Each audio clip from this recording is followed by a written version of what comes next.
لله رب العالمين والعاقبة للمتقين والصلاة والسلام على سيد الأنبياء والمرسلين ونشهد أن سيدنا وسندنا شفيعنا وكريمنا ورؤوفنا ورحيمنا وعلانا ومولانا محمدا عبده ورسوله أما بعد فأعوذ بالله من الشيطان الرجيم بسم الله الرحمن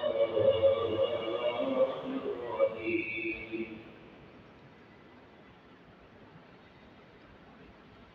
قل لا أسألكم عليه أجرا إلا المودة في القربى صدق الله العظيم وصدق رسوله النبي الكريم النبي ونحن على ذلك لمن الشاهدين والشاكرين والحمد لله رب العالمين إن الله وملائكته يصلون على النبي يا أيها الذين آمنوا صلوا عليه وسلموا تسليما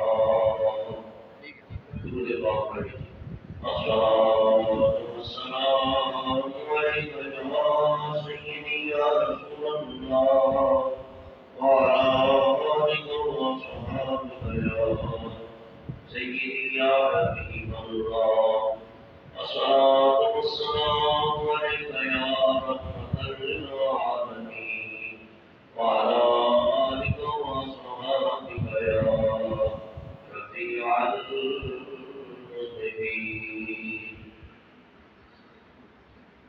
کوئی تسلیم نہ ملی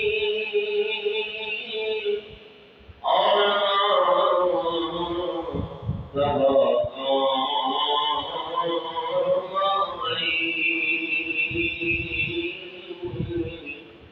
کوئی تسلیم نہ ملی اور نہ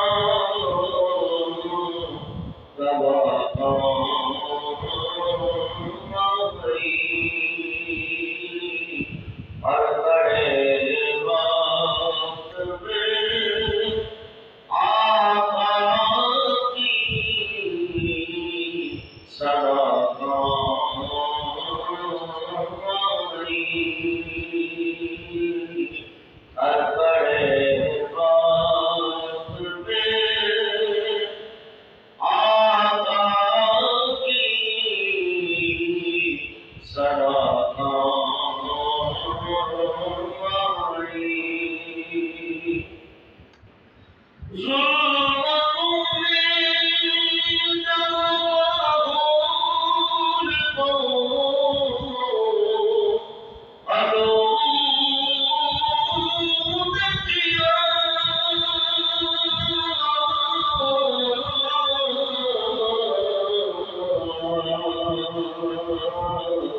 ذکر سرکار سے دو مہر کی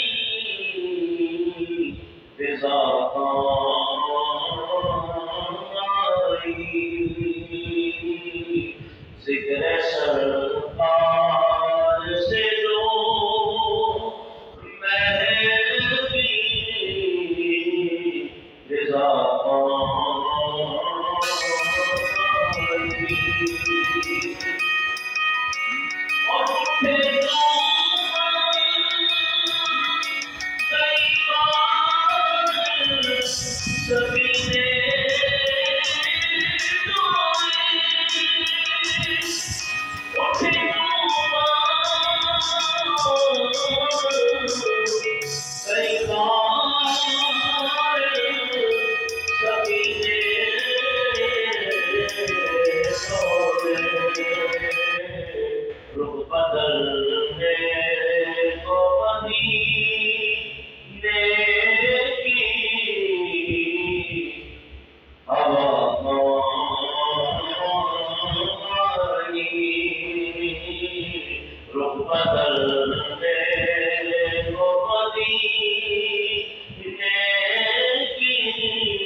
سب کے لیے ان کی دعا آئی، حشر میں سب کے لیے ان کی دعا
جماعت المبارک عظیم اللہ تعالیٰ نے پھر ہمیں عطا کیا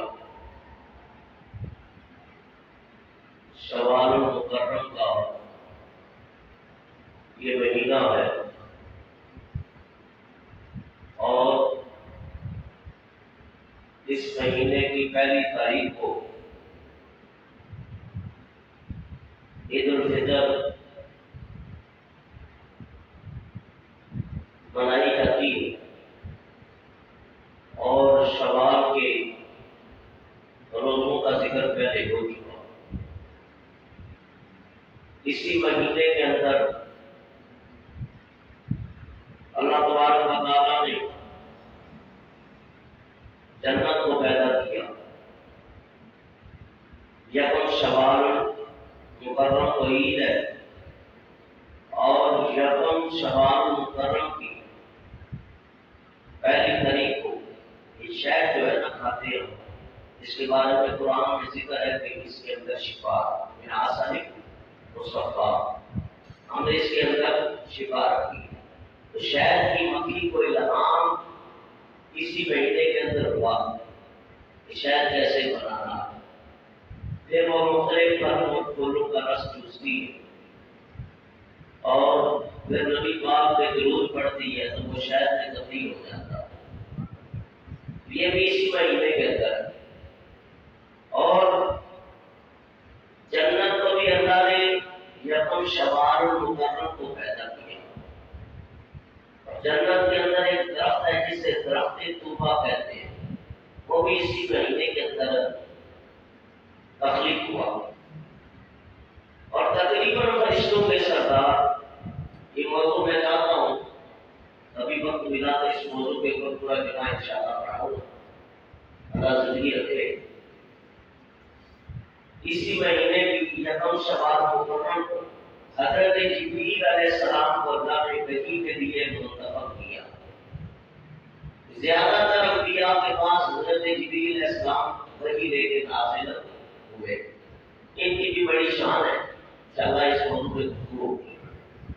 یکم شوال مکرم کو اللہ تعالیٰ کے حکم سے موسیٰ علیہ السلام مدین سے مصر گئے، اور جادوگر کے مقابلے میں آئے۔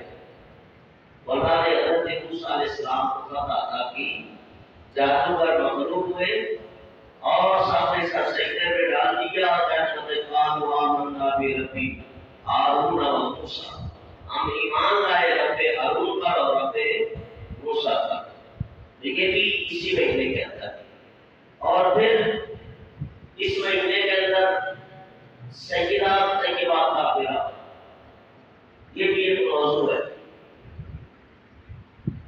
پورا موضوع اس کے اوپر انشاءاللہ ہوگا۔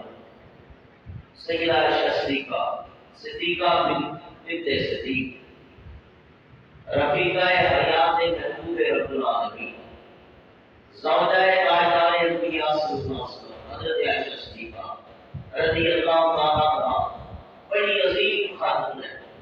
ان کے نکاح کا حکم اللہ نے فرشتے کے ذریعے دیا، اور ان کی شبیہ جو ہے صورت شبیہ ایک حریر کے کپڑے کے اوپر اللہ تعالیٰ نے بھیجی محبوب کے پاس، کیا ان سے نکاح کر لیں، یہ دنیا و آخرت میں آپ کی زوجہ بنا دی گئی۔ حضور نے ان سے نکاح کیا۔ یہ اتنی عظیم خاتون ہے، ان کا بستر اتنا پاکیزہ اور پاک ہوتا تھا کہ جبریل علیہ السلام ان کے بستر پہ کہیں لے کے نازل ہو جاتے۔ حضور کا نکاح سیدہ عائشہ صدیقہ سے اسی مہینے کے اندر ہوا، اور پھر اسی مہینے کے اندر طائف کا سفر نبی پاک صلی اللہ علیہ وسلم نے کیا، اور بڑی عظیمت کا سامنا کرنا پڑا۔ انہوں نے بچے آپ کے پیچھے لگا دیے، نبی پاک صلی اللہ علیہ وسلم کو پتھر مارتے تھے بچے، اور حضور کی نالین ہونے مبارک سے تر ہو گئی، ایک باغ میں بنا دی حضور علیہ السلام نے، اور اسی مقام پہ فرشتے نازل ہوئے کہ اللہ کے محبوب آپ حکم دے قوم طائف کے دو پہاڑوں کو ملا کے اس بستی کو پیسنے رکھ دیں۔ رب کا کیا حکم ہے؟ عرض کی آقا رب کا حکم یہ ہے کہ میرا محبوب جو کہے وہی بجا کرنا۔ تو آپ نے بتایا پھر میں دعا کرتا ہوں تم آمین کہو۔ اللہم اہدی ھذا القوم فانہم لا یعلمون، یا اللہ یہ قوم نہیں جانتی ہے، انہیں ہدایت عطا فرما۔ پھر حضور نے ایسے اشارہ کیا نبوت کا آیت کی طرف، میں یہیں سے اسلام کے جانباز نکلیں گے، اسلام کے مجاہد یہیں سے نکلیں گے۔ تو محمد بن قاسم جس نے صدق کو پتا کیا یہ طائف کا رہنے والا 17 سال کا نوجوان تھا، یہ اسی مہینے میں ہوا۔ پھر غزوہ بنی قینقاع، یہ بھی اسی مہینے میں۔ غزوہ احد، یہ ایسا غزوہ ہے کہ جس میں 70 صحابہ شہید ہوئے اور 70 گرفتار ہوئے، اور زیادہ تر کی مزارات غزوہ احد کے دامن میں ہیں۔ میں نے وہ پہاڑ دیکھا ہے، اللہ آپ کو بھی جانا نصیب فرمائے کہ نبی پاک صلی اللہ علیہ وسلم فرماتے ہیں وہ خود ہم سے محبت کرتا ہے اور ہم بہت سے محبت کرتے ہیں۔ کیا آپ اس کے اوپر ضرور چڑھے؟ سیدنا صدیق اکبر، حضرت عمر بن خطاب، حضرت عثمان غنی اس پہاڑ کے اوپر باہر یہ ذکر ہوا تو یہ بہت تھرتھرانے لگا، وہاں نے ٹھوکر ماری، ایڑی ماری، اس کو دیا بہت بین علی کا نبی و صدیق و شہیدان، اے خود خاموش ہو جا، تم پر ایک اللہ کا نبی ہے، ایک صدیق ہے دو شہداء۔ تو یہ بہت پہاڑ جو ہے نور فرماتی یہ جنت کے پہاڑوں میں سے پہاڑ ہے، یہ کہ وہ اس کو اللہ اتنا پھیلا دے گا کہ قیامت کے دن جنت میں اس کو رکھے گا، اور مشک و عنبر اور زعفران کی بارش ہوگی، اور اہل جنت اسی پہاڑ کے اوپر بیٹھیں گے اور اللہ کا دیدار کریں گے۔ یہ وہ پہاڑ ہے۔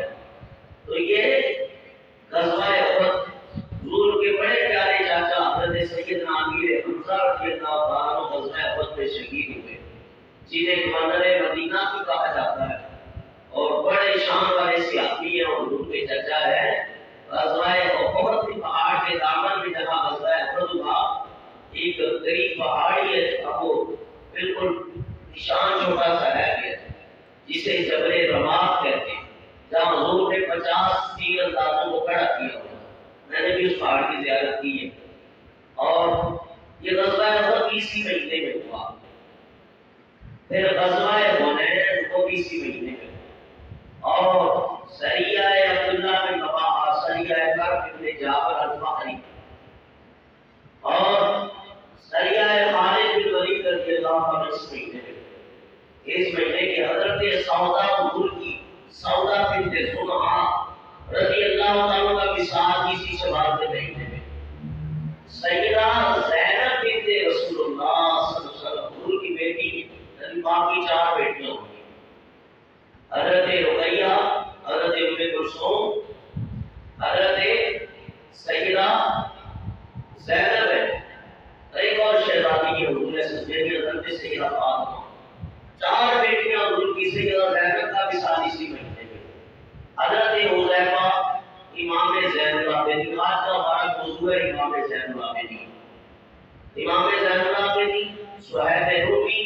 باجدید بستامی، جنید بغدادی، فخر الدین رازی، حضرت سید رابعہ حمزہ، حضرت اویس کرنی، شاہ عبدالعزیز دہلوی، ابراہیم بن غوث العالم، ارشد الدین یحییٰ منیری، امام اسماعیل بخاری جنہوں نے بخاری کی عمر اتہاس اور خوابوں کی تعبیر کے بڑے ماہر عالم، کافی یہ جو صحابی سے علم حاصل کیا حضرت ابن سعید، ان کا وصال اسی مہینے کے اندر ہے۔ اگر یہ نمازی سے پوچھا جائے کہ اس مہینے میں کون کون سے واقعات کا نہیں بتا سکے، اور اگر پوچھ لے جائے کرکٹ کا میچ کب آ رہا ہے تو فوراً راست کھول کے رکھتے ہیں۔ دیکھیے ہماری دین سے محبت کا یہ راز ہے، کتنے ہم دیندار ہیں اور کتنے ہیں، علماء پہ کیچڑ ڈالنا تو بڑا آسان ہے، مولوی یہ کرتے ہیں وہ کرتے ہیں، لیکن یہ نہیں پتا کہ مولوی جو دین سکھاتے ہیں اس کو تو سکھا کرو، لیکن اس طرف توجہ نہیں ہے، نماز کی طرف توجہ نہیں ہے۔ فرمایا بزرگوں کی جو تاریخ ہے اس کو تاریخ کو یاد رکھا کرو۔ اب یہ ایک بزرگ ہے جس کا میں نے نام لیا ہے، حضرت باجدید بستامی، اگر اس میں بیان کروں تقریباً 2-3 گھنٹے گزر جائیں، اتنے پائے کے غریب، اور آپ نے بتایا کہ جتنا کچھ پایا ماں کی خدمت سے پایا۔ لیکن حضرت جنید بغدادی بہت بڑے بچے کامل ہیں، انشاءاللہ اس موضوع کے اوپر گفتگو ہوگی، دعا ہے اللہ تعالیٰ ہم سب کو عمل کی توفیق عطا فرمائے۔ صرف جمعے کی تقریریں سننے کا اپنے کو محدود ہے، کہ خدایا مجھ کو خوش کی نام دے، کچھ غور و فکر کرے، جن کو قرآن نہیں جتنے پڑھا وہ قرآن پڑھے۔ صحابہ کرام بوڑھے ہو گئے لیکن پھر بھی قرآن پاک سیکھنا نہیں چھوڑتے تھے، ایک مسئلہ حل نہیں ہوتا، جہاں تک کہ صحابی کو پتا چلا کہ تھوڑی دیر بعد ان کا انتقال ہو جائے گا، جبریل نے اپنے کلام بھی دے دیا، حضور نے پوچھا کہ تیرا انتقال ہونے والا ہے تو کیا کرے گا؟ کہ یا رسول اللہ دین کا طالب علم بن کے دین سیکھوں گا۔ تھوڑی دیر بعد ان کا انتقال، اور ہمارے پاس ٹائم ہی نہیں سیکھنے کے لیے، مولوی جتنا کچھ کرے، جتنا کچھ تقریریں کرے، کوئی اس کو توجہ نہیں کرنے والا۔ یہ جو سیکھیں گے یہ آپ کا فائدہ۔ حضور فرماتے ہیں اطلب العلم من المهد بالتهاد، علم حاصل کرو ماں کی گود سے لے کے قبر تک، علم حاصل کرو، کیونکہ اس علم کی شان یہ ہوگی کہ جو دین سیکھ لیتا ہے، حضور فرماتے ہیں دین سیکھنے والے کی قبر کو فرشتوں کی نگاہوں کا مرکز بنا دیا جاتا ہے، اور تجلیات اللہ کی نازل ہوتی ہے ان قبروں کے اوپر، کہ جس کے سینے میں قرآن ہو، دین ہو، اللہ عمل کی توفیق عطا فرمائے۔ قرآن کریم کی آیت کریمہ پڑھی ہے، مختصر ترجمہ، قُلْ لَا أَسْأَلُكُمْ عَلَيْهِ أَجْرًا إِلَّا الْمَوَدَّةَ فِي الْقُرْبَىٰ، کیونکہ موضوع حضرت امام زین العابدین ہے، اسی مناسبت سے اہل بیت کی شان میں آیت کریمہ پڑھی۔ اللہ فرماتا ہے کہ اے حبیب آپ فرما دیجیے میں تم سے کوئی اجر نہیں مانگتا، لا اسألکم علیہ اجرا، کوئی اجر نہیں مانگتا، الا المودۃ فی القربى، مگر میری اہل بیت سے محبت کرو۔ اہل بیت میں سے یہ سلسلہ جو چلا ہے امام حسین کے بعد وہ زین العابدین سے چلا، عالم اسلاف کے اندر نسل رسول کو جو جاری رکھنا تھا اللہ نے، اور منقطع نہیں ہونے دیا، اللہ نے زین العابدین کو زندہ رکھا۔ نام ان کا پہلے سن لو تاکہ پوری تاریخ پتہ چل جائے۔ 12 امام ہیں، کتنے؟ 12۔ فقہ کے امام 4 ہیں، امام اعظم ابو حنیفہ، امام شافعی، امام مالک، امام احمد بن حنبل۔ اور اسی طرح روحانیت اور تصوف کے 4 بڑے سلسلے، قادری ہے، نقشبندی ہے، سہروردی ہے، چشتی ہے۔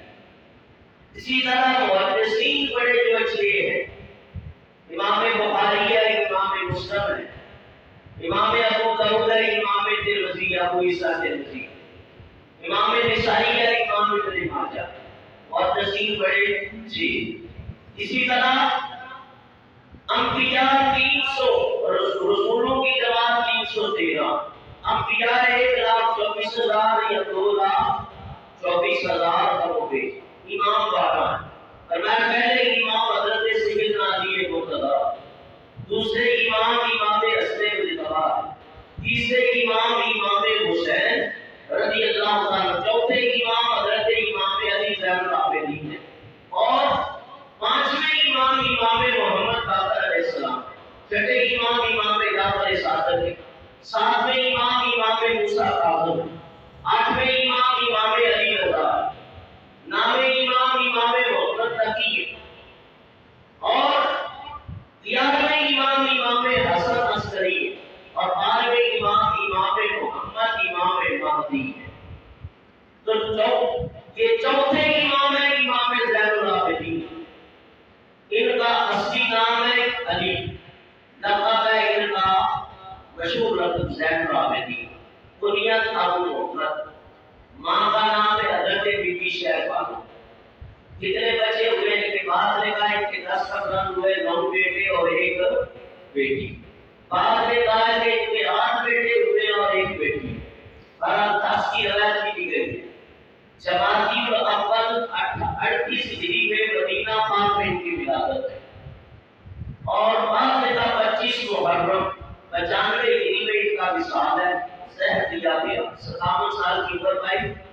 جنت البقیع میں حضرت کا مزار بلندوار ہے، پچھلے درس میں بھی بیان ہو چکا۔ بات یہ تھی کہ یہ زین العابدین امام علی مقام کے ساتھ کربلا میں گئے، کیونکہ آج کا موضوع بھی زین العابدین ہے، تو آپ کی کچھ فضائل اور آپ کے زہد و تقویٰ کو میں بیان کروں گا۔ فرمایا کہ حضرت امام علی مقام کے جب تمام رفقا جامع شہادت نوش کر گئے، جب اللہ تعالیٰ کی راہ میں قربان ہو گئے، وہ آپ کے بھانجے بھتیجے سارے ہی جامع شہادت پا چکے تھے۔ اب آپ کی بیویاں بچی تھی، آپ کی بہن بچی تھی، اور آپ کی بیٹی حضرت سیدہ سکینہ بچی تھی۔ امام زین العابدین بچے تھے۔ امام زین العابدین کو اللہ نے زندہ رکھنا تھا کہ سے تاکہ آگے رسول چلے، لہذا جب سب اللہ تعالیٰ کی راہ میں قربان ہو گئے، امام زین العابدین جو شدت بخار کی وجہ سے جن کا جسم بخار سے، گرمی سے، اس کی حرارت سے جلس رہا، اس قدر کمزوری اور نقاہت تھی کہ سہارا لے کے اٹھے اور گر جاتے تھے، پھر اٹھتے تھے، لہذا آپ سہارا لے کے اٹھے اور امام حسین اپنے والد کی بارگاہ میں عرض کرنے لگے، اے ابا جان مجھے بھی اجازت عطا فرمائے، مجھے بھی روانہ فرمائے، پیاس کی شدت میں بڑا ستایا ہے اور میں بھی جامع شہادت نوش کرنے کے لیے بڑا بےقرار ہوں۔ امام علی مقام نے آپ کو سینے سے لگایا، باطنی خلافت اللہ کی نعمت باطنی سے سرفراز کیا اور حکم دیا بیٹا زین العابدین تمہیں اجازت نہیں، بیٹا اگر تمہیں اجازت دیتا ہوں تو نسل رسول کا سلسلہ کس سے چلے گا؟ بیٹا تم سے سید چلے گے، آل رسول سادات تجھ سے چلے گے۔ اور آپ نے بات و نصیحت کی، کیونکہ بخار کی تھا، مقابلے کے لیے جا نہیں سکتے تھے، لہذا آپ نے باطنی خلافت امام زین العابدین کو عطا فرمائی اور باطنی نظام انہیں عطا کیا، باطنی ولایت انہیں عطا کی ہے۔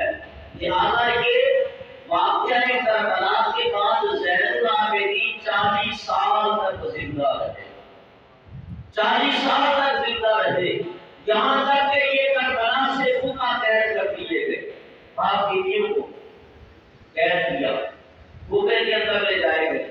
تمیز کے اندر لے جائے گئے اور آپ نے آنکھوں دیکھا واقعہ بیان کیا.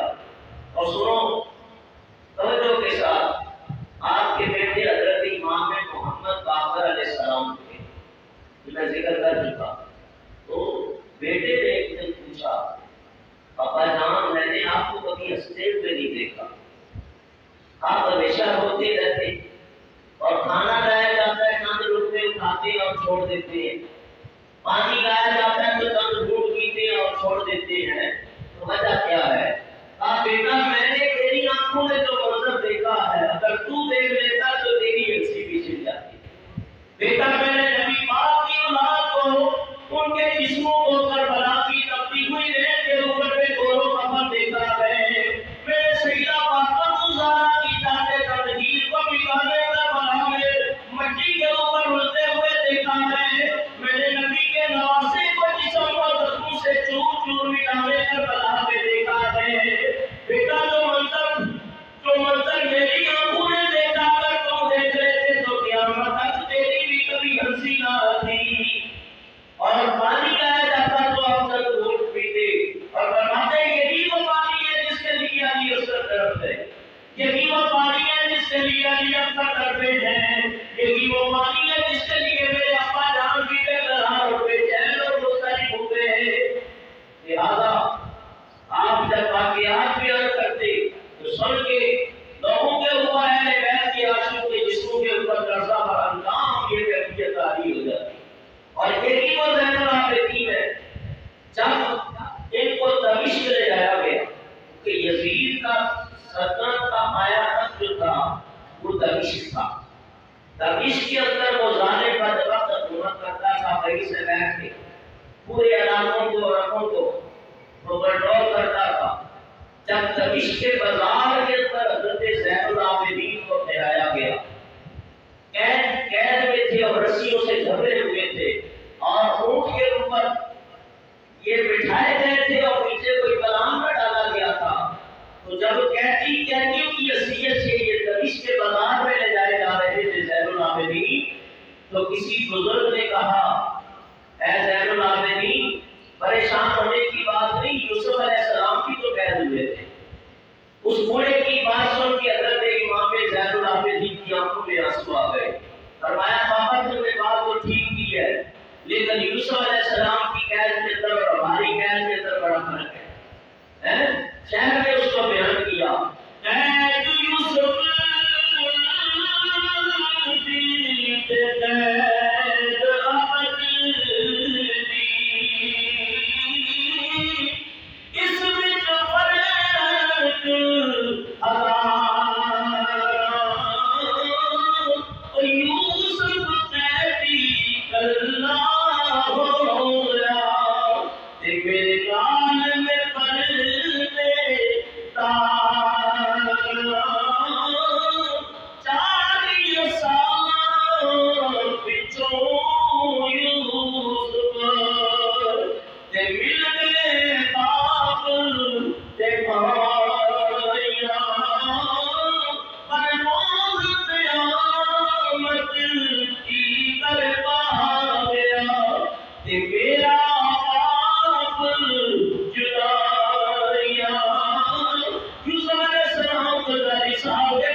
بہت سخت ہے، ہر چیز برداشت ہوتی ہے لیکن جدائی برداشت نہیں.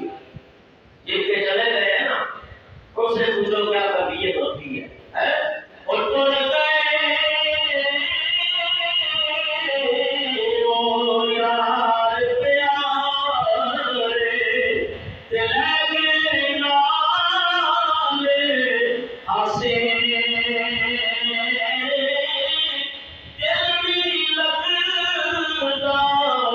محمد بادشاہ جائیے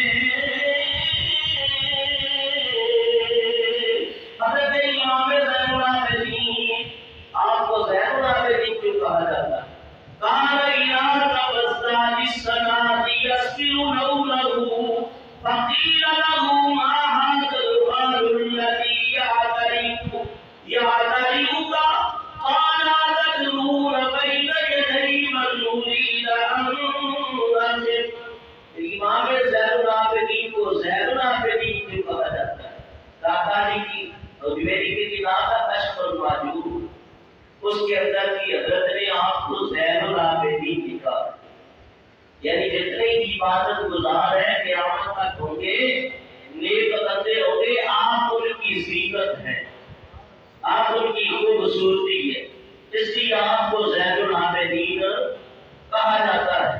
آپ کے بارے میں آتا ہے جب آپ وضو کرتے نماز کے لیے تو آپ کے چہرے کا رنگ زرد ہو جاتا ہے۔ لوگوں نے اس کا سبب پوچھا کہ حضرت رنگ کیوں آپ کا زرد ہو جاتا ہے؟ آپ فرمانے لگے تم جانتے نہیں ہو میں جس کی بارگاہ میں کھڑا ہونے کے لیے تیاری کر رہا ہوں، اس بارگاہ میں جانے والا ہوں، دن رات میں 1000 نوافل پڑھتے، کثرت عبادت اور خشوع و خضوع، خوف الہی کی بنا کے اوپر آپ کا لقب زین العابدین پڑا۔ فرمایا انہ کان یصلی بالیوم واللیلۃ، انہ کان یصلی بالیوم واللیلۃ اربع رکعات الی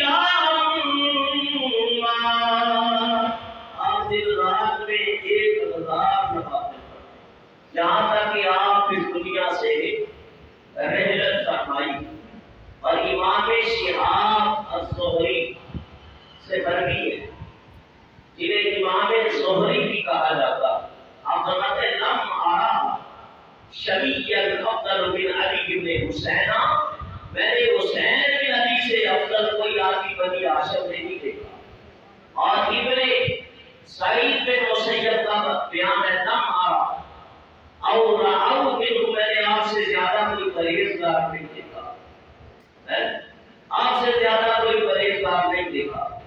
اور فرمایا کہ اس قدر عبادت کرتے تھے، اللہ تعالیٰ کی رضا میں راضی رہتے تھے کہ آپ کی عبادت کا نماز کی کیفیت میں بتا دیتا ہوں، جس سے آپ خود اندازہ لگا لیں کس قدر آپ کی عبادت میں مصروف رہتے تھے اور کتنا خشوع اور خضوع آپ کا تھا۔ آپ کے بارے میں آتا ہے ایک مرتبہ تہجد کی نماز میں مشغول تھے، اور ایک مسئلہ اور بھی ہے جو میں پہلے بیان کر چکا ہوں۔ نماز کی فضیلت جب بیان ہو رہی تھی تو یہ مسئلہ میں نے پہلے بیان کر دیا تھا، شاید کسی کو یاد ہو، نہیں یاد ہو پھر یاد کرا دیتا۔ یہ لوگ جو چلے تھے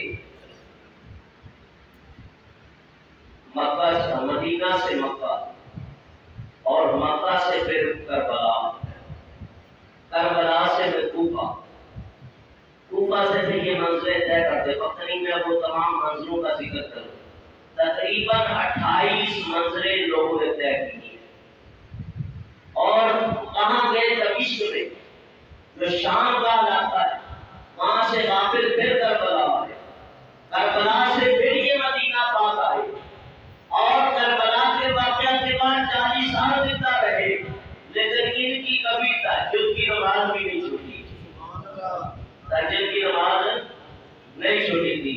اور آج ہم کہتے ہیں ہماری آنکھ نہیں کھلتی ہے، اور محبت میں ایسے ہیں جو یہ سستی خدائی کو چھوڑ دیں۔ تو سفر میں جب کہ نماز اندر تخفیف کی گئی ہے کہ 4 فرضوں کو 2 پڑھ لو، نفل سنتے اپنی جگہ لوگ نفل سنتے بھی پڑھتے، نفل سنتے پڑھا کرو، نہیں چھوڑا کرو، صرف قصر جو ہے وہ 4 فرض کے اندر ہے 2 پڑھ لو، 2 ہے تو اس میں قصر ہے ہی، مغرب کی 3 ہے تو وہ پوری پڑھنی ہے۔ لیکن یہ لوگ بڑے ہی اللہ والے اور تہجد گزار تھے۔ ان کے بارے میں آتا ہے امام زین العابدین رضی اللہ عنہ تہجد کی نماز میں کھڑے ہیں، نماز تہجد پڑھ رہے ہیں، شیطان ہیبت ناک شکل کے اندر شام کی صورت اختیار کر کے امام زین العابدین کے سامنے نماز کی حالت میں آ گیا، لیکن آپ نے اس کی طرف سے توجہ نہیں کی، یہاں تک کہ اس نے آپ کے پاؤں کا انگوٹھا اپنے منہ میں لے کے زور سے دسا، دبایا اس کو، جس سے آپ کو شدت کی تکلیف ہوئی، لیکن آپ پھر بھی نماز ہی میں رہے، پھر بھی نماز ہی میں رہے۔ اللہ تعالیٰ نے آپ کے اوپر اس کیفیت کو منتشر کیا، آپ کا قصبہ کے اوپر واضح ہو گیا، اور بتایا گیا کہ یہ آنے والا شیطان ہے، کچھ عام سانپ نہیں، سانپ کی صورت اس نے وہاں نماز سے فارغ ہوئے فرمایا، برا بلا کہا ذلیل و کمینے دور ہو جا مجھ سے، جو ہی سانپ دور وہاں کھڑے ہو گئے، اور ایک آواز آئی اور قائل نظر نہ آیا، کہنے والا کہہ رہا تھا آپ زین العابدین ہیں، آپ زین العابدین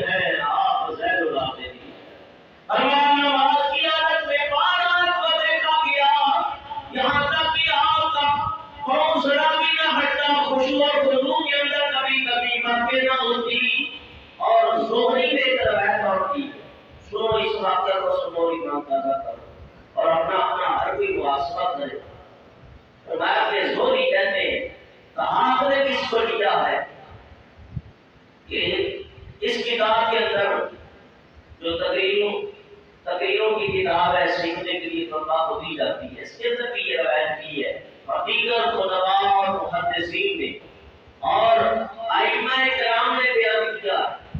اسماعیل نے پورے حدیث اشعار کے اندر اس واقعہ کو بیان کیا. وہ کہتے ہیں کہ میں نے ایک شخص کو دیکھا رات کی تاریکی ہے اور حرم شریف ہے، خانہ کعبہ ہے، اور وہ شخص بڑا ہی دردناک آواز کے ساتھ اللہ کی بارگاہ میں سجدہ سر سجدے میں ڈال کے رو رہا اور کہہ رہا پروردگار جیسا تیرا حق ہے، جیسا تیرا مرتبہ اور مقام ہے، ویسے نہ تو میں تجھے سجدہ کر سکا، نہ ہی تیری عبادت کے حقوق پوری طرح بجا لا سکا، نہ پوری طرح تیری اطاعت اور فرما برداری کی، اور جیسا تیرا حق تھا وہ حق میں ادا کر ہی نہ سکا. اے اللہ میری خطاؤں کو معاف فرما، یا اللہ میری حالت کے اوپر مہربانی فرما. کہتے ہیں کہ اس شخص کی کہتے کہتے آموزاری کرتے کرتے جہاں تک کہ گر کے بے ہوش ہو گئے، گر کے بے ہوش ہو گئے. اور آپ فرماتے ہیں کہ صبح میں جب اجالا پھٹا تو پھٹی اجالا پھیلا اور فجر کا ٹائم قریب ہوا تو ہم نے پانی کا چھڑکاؤ کیا کہ اس شخص کو دیکھیں کہ کون ہے. جب پانی چھڑکاؤ کر کے ہمارے اجالا پھیل گیا تھوڑا تھوڑا تو ہم نے دیکھا یہ دعائیں کرنے والا شخص کی زین العابدین. سبحان اللہ. کون تھے؟ زین العابدین تھے. حضرت امام زین العابدین رضی اللہ عنہ. اس قدر ان کی عبادت اور ریاضت تھی کہ آپ دن رات میں 1000 نوافل پڑھا کرتے اور آپ کے بارے میں آتا ہے سبحان اللہ کیا بات ہے. اللہ نے آپ کو کیا مقام آپ کے بارے میں تھا کہ آپ کی ذات سجودہ علم کی انتہائی بلندیوں عبادت کی آخری چوٹیوں پر پہنچی ہوئی تھی. آپ شب و روز اس قدر اور آپ کا مذہب پڑھا کرتے کہ لوگوں کی بیشتر جماعت کی اس قدر نہیں پڑھ سکتی. آپ کے بارے میں آتا ہے کہ 400 خاندان 400 خاندان ان کی پرورش آپ کرواتے، ان کی عبادت آپ کرتے. پھر ظاہر ہے کہ آل رسول پتہ چلتا ہے کہ پابند بھی ہے، آل رسول بھی ہے، پھر دیندار بھی ہے، تو لوگ کوشش کرتے ہیں کچھ نہ کچھ ان کو دے کیونکہ زکات ان پہ لگتی ہے، صدقہ واجبہ لگتا نہیں ہے. تو سادات کے لیے پہلی حکومتیں جو ہوتی تھی وہ خمس نکالتی تھی. کیا نکالتی تھی؟ خمس. لیکن آج کل وہ سلسلہ ہی نہیں رہا، جبکہ یہ رکھنا چاہیے. خمس اہل بیت کا حق ہے. تو حضرت زین العابدین کو لوگ نذرانے دے دیتے تھے تو آپ ان نذرانوں کو اکٹھا کر کے 400 تھیلیاں بناتے تھے 400 اور دن میں خبر گیری کرتے تھے فلاں گھر کیسا چل رہا ہے، فلاں گھر آج پڑوس میں ہو کسی کو پتہ ہی نہیں ہوتا ہے، ہمیں کیا خبر ہے. اپنے پڑوسی کے بارے میں حضور فرماتے ہیں جبریل میرے پاس بار بار آتے رہے. میں ڈر گیا کہ کہیں وراثت میں بھی اس کو اخلاق میں بنا دیا جائے. اور ہماری حالت یہ دیکھو اور ان اللہ والوں کی اور اہل بیت نبوت کے خاندان کے افراد کی کیفیت دیکھو. اور میں حضرت زین العابدین 400 تھیلیاں بناتے، ان کے نام لکھ لیتے، خبر گیری کرتے. جب رات ہو جاتی رات کی تاریکی میں مدینے کی گلیوں کے اندر بھوکا نمک سناٹا چھا جاتا. آپ لے کے تھیلیوں کو نکلتے ایک تھیلی کا کے گھروں میں ڈال آتے.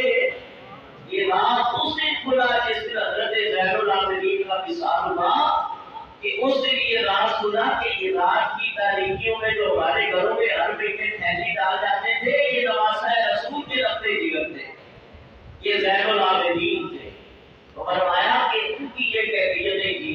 تو زین العابدین کے بارے میں آتا فرمایا کہ اتنا علی زین العابدین خرج من المسجد یوما فلقيه رجل فصفه وقال إليه صباحا وعادوا إليه عبيدا والموالي فكفه عنه وأقبل عليه وقال ما استرعنك من أمرك أكثر لك حاجة نعم فيها فاستحى الرجل فألقي إليه فحيس کا خمس آلاف درہم فقال اشہد اگر انک من اولاد مصطفیٰ نور الابصار۔ یہ روایت ہے کہ ایک مرتبہ مسجد سے برآمد ہوئے، مسجد سے برآمد ہوئے تو ایک شخص سامنے آ گیا آپ کے، اور آپ کو گالی گلوچ کرنے لگا،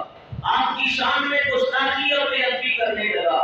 تو آپ کے غلام بڑے تھے، اس کو مارے، اس سے بدلہ لے گا، نواسہ رسول کے بیٹے کو ابن رسول کو گستاخی اور بے ادبی سے پیش آ رہا ہے۔ تو آپ نے فرمایا کہ یہ شخص ہمارے حالات کا واقف نہیں، اس کو پتہ نہیں ہے بتاؤ ہمارے حالات اس کے اوپر واقف ہے۔ کہا کہ شخص اگر تیری کوئی حاجت ہے تو بتا، برا بلا کہہ رہا ہے وقت کو ضائع کیوں کرتا ہے، تیری کوئی حاجت ہے تو بتا۔ تو کہنے لگا میں غریب ہوں، آپ نے اپنا جبہ اتار کے اسے دے دیا، 5000 درہم دے دیے، اور کہا کہ جب یہ آپ نے عمل کیا تو اس کو دیکھ کے حیا آ گئی۔ وہ کہنے لگا میں گواہی دیتا ہوں واقعہ آپ اولاد رسول ہے کہ رسول اللہ کے گھرانے والوں کی شان یہ اب یہ دروازے پہ برا بنا بھی کہے نا تو وہ انہیں نوازتے، انہیں عطا کرتے، وہ ان سے اچھی روش سے پیش آتے۔ تو یہ زین العابدین کا عمل تھا۔ حضرت امام حسین کی شہادت کے بعد مدینہ پاک کی آمد ہوئی اور آپ وہیں 40 سال تک زندہ رہے۔ آپ کی آنکھوں دیکھے حوال اور واقعات نبی پاک کے روضہ انور کے اوپر بیان کیے، جسے سن کے قبر رسول ہلنے لگی، آواز آئی بیٹا زین العابدین مجھے کیا بیان کرتے ہو، مجھے کیا بتاتے ہو، میں نے تو سارے احوال اپنی آنکھوں سے دیکھے ہیں۔ اور لوگ کہنے لگے زین العابدین یہ باتیں سن کے اب ہم سے برداشت نہیں ہوتا، جو اللہ کو منظور تھا ہو گیا، اللہ اپنے پیاروں کا امتحان دیتا ہے اور اللہ کے پیارے صبر و شکر کے ساتھ زندگی گزارتے۔ تو امامت کے حقدار اب زین العابدین حضرت علی کے ایک اور بیٹے ہیں دوسری بیوی سے، جن کا نام ہے محمد بن حنفیہ، جو اولاد حنیف کہلاتی ہے، اولاد حنیف کہلاتی ہے، بعض اولاد عباس کہلاتی ہے۔ وہ اولاد حنیف جو ہے وہ حضرت امام حنیف سے چلی ہے، تو ان کا نام ہے محمد بن حنفیہ۔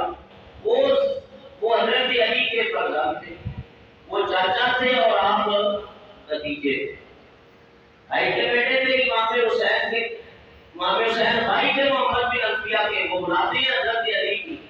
تو چاچے اور بھتیجے کے اندر کوئی بحث ہو گئی، بحث یہ ہوئی، اہل مدینہ کے اندر ایک سلسلہ چل نکلا کہ اب امام حسین کے بعد امامت کا حقدار کون ہے، امامت کا حقدار کون ہے۔ اور یہ صحیح لفظوں کا یہ فیصلہ ہے، اور اس کو محدثین نے اپنی اپنی کتابوں کے اندر مورخین نے نقل کیا۔ تو کہا کہ زین العابدین کہتے ہیں کہ امامت کا حق میرا، محمد بن حنفیہ جو چاچا نے کہا بھتیجے کی حق میرا۔ اب آپس میں گفتگو چلی اور چاچا اور بھتیجا آپس میں گفتگو کر رہے، تو بھتیجے نے کہا چاچا ہم حاکم کے پاس چلتے ہیں تاکہ ہمارا فیصلہ ہو جائے کہ امامت کا حقدار کون ہے۔ کہا کون سے حاکم کے پاس؟ کہا ہم مکہ چلیں گے، حرم شریف کے اندر وہاں حاکم ہے۔ کہا کون سا حاکم؟ کا حجر اسود ہے، اس سے ہم پوچھیں امامت کا حقدار کون ہے۔ ایک کتاب ہے میرے پاس تاریخ حجر الاسود پوری، اس کی تاریخ ہے حجر الاسود کی، اور حضور فرماتے ہیں مسلم شریف کی حدیث ہے، 12 یہ روایت میں آپ کے سامنے بیان کر چکا۔ حضور فرماتے ہیں جو اس کو احترام کرتا ہے، حجر اسود کو چومتا ہے، قیامت کے دن یہ اس کے ایمان کی گواہی دے گا، کہ اس کا نام لے کے حشر کے میدان میں پکارے گا، اس کا نام بھی دے گا، اس کے والد کا بھی دے گا، اس کے دادا کا بھی دے گا، 3 نسلوں تک یہ ایمان کی گواہی دے گا۔ حضور فرماتے ہیں اللہ قیامت کے دن اس کو 2 آنکھیں عطا کرے گا اور 1 زبان عطا کرے گا، اور یہ جنتی پتھروں میں سے ایک پتھر ہے، اس کو 2 لوگوں نے چوم چوم کے اور گناہوں والے ہاتھ لگا لگا کے اس کا رنگ کالا ہو گیا، ورنہ یہ جیسے ہیرا چمکتا ہے نا، جب یہ آیا تھا تو اسی طرح چمک رہا، ایک پہاڑ کے اندر جب کعبہ اللہ کی تعمیر مکمل ہوئی تو ابراہیم علیہ السلام نے اپنے بیٹے حضرت اسماعیل سے کہا تھا کہ کوئی پتھر لے کے آؤ. 2 پتھر منگائے تھے تو 2 پتھر وہ نکال کے لائے گے. تو مقام ابراہیم ہے جہاں حضرت ابراہیم کے قدم لگے ہیں اور وہ ہوا میں معلق ہوا. دیواریں جیسے اونچی ہوتی جاتی تھی وہ پتھر بھی اونچا سیڑھی کا کام کرتا تھا. اور دوسرا یہ چھوٹا پتھر تھا چمکدار سفید. تو اسے حجر اسود کہا جاتا ہے. یہ کعبے کی دیوار کے کونے پہ نصب کر دیا گیا. یہاں تک کہ نبی پاک علیہ السلام فرماتے ہیں کہ قیامت کے دن اللہ زبان بھی عطا کرے گا تو آنکھیں بھی سے عطا کرے گا کہ لوگوں کے ایمان کا فیصلہ بھی عطا کرے گا. تو جنتی پتھر کو اگر مانتے ہو تو جنتی بشر کے لوگ تو کیوں نہیں مانتے؟ اس لیے حضرت زین العابدین گئے, حضرت محمد بن عطیہ گئے تو حضرت زین العابدین نے پہلا موقع چاچا کو دیا. چاچا اس سے پوچھو کہ امامت کا حقدار کون ہے؟ محمد بن عطیہ اسود کے قریب گئے اور اس سے کلام کیا کہ بتاؤ امامت کا حقدار کون ہے؟ تو پتھر خاموش رہا, کوئی آواز نہیں. اور جب زین العابدین بولے تو وہ کلام کرنے لگا. پتھر بول پڑا ہے, اسود سے آواز آئی, حسین بن علی کے بعد امامت کا حقدار علی بن حسین ہے. علی نام کا حضرت زین العابدین کا لقب آپ کا زین العابدین ہے. تو کہا اب امامت کا حقدار زین العابدین ہے. اور ان کو خلیفہ مروان بن عبد الملک جو ہے یہ مروان کا بیٹا. عبد الملک بن مروان حجاج کو تحریر طور پہ ہدایت ملی کہ وہ بنی عبد المطلب کے قتل سے باہر آ جائے. آل ابو سفیان اس بارے میں مبالغہ کرتی ورنہ بنو امیہ کی سلطنت جلد ختم ہو جاتی.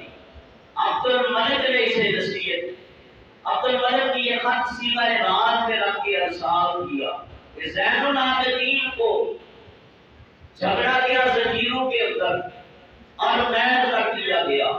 حضرت امام زہری فرماتے ہیں میں اس کے سلام کے لیے دیدار کے لیے آیا اور میں نے کہا نواسہ رسول کے بیٹے, اور اس قدر مصیبتیں اور تکلیفیں اور آپ جھگڑے ہوئے زنجیروں کے اندر. کہا زہری تو یہ خیال کرتا ہے کہ ہم تکلیف میں, خدا کی قسم میں کوئی تکلیف میں نہیں. اگر میں چاہوں تو یہ زنجیریں ایک گھڑی کے اندر ختم ہو جائے, اور یہ تو ہم نے اس لیے اپنے اوپر پہنی ہے تاکہ عذاب خداوندی ہر وقت ہماری نظروں کے سامنے رہے. جبکہ یہ تو وہ لوگ ہیں جن کے صدقے عذاب خداوندی سے بڑا ملے گی, امان ملے گی. لیکن یہ زنجیریں فرمایا کسی بات کی ہمیں یاد دلاتی ہے تو یہ ہمیں کوئی تکلیف نہیں دیتی. تھوڑی دیر بعد آپ نے ایسے ہاتھ کیے جیسے موم بتی پگھل کے گر جاتی ہے, وہ زنجیریں ایسے گر گئی اور وہاں پہ ڈھونڈتے ہی رہے. اگر آپ کسی کو نہ ملے عبد الملک کے محل میں پھر پہنچ گئے جس نے قید کروایا تھا. کہا میرے نیوے مانگا, تیرے نیوے مان تلاش کر رہے میں اپنے پاس پھر آ گیا. بڑی دیر گفتگو ہوئی, پھر آپ چلے.